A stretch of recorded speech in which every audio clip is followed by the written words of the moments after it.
প্রতি পহেলা বৈশাখে আমি যাই কিনি না কেন, সেই ছোট্টবেলা থেকে মা সুতির কাপড়ের এক সেট জামা কাপড় ঠিকই বানিয়ে দেবে।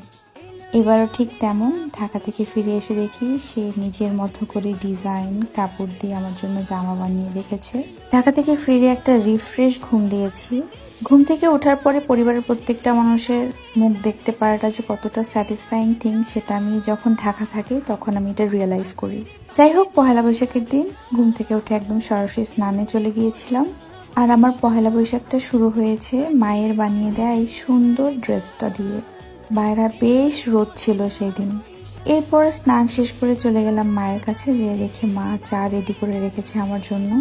আর এদিকে পাখি খুব এক্সাইটেড আমার থেকে প্রণামী নেয়ার জন্য। আমার কাছে পহেলা বৈশাখের আনন্দ মানেই পরিবারের সাথে সময় কাটানো। এরপর দেখি মা পান্তা ইলিশ খাওয়ার জন্য সবকিছু রেডি করে রেখেছে। এরপর বিকালবেলায় আমি আর মা মন্দিরে গিয়েছিলাম। এরপর সেখান থেকে মেলায় গিয়েছিলাম।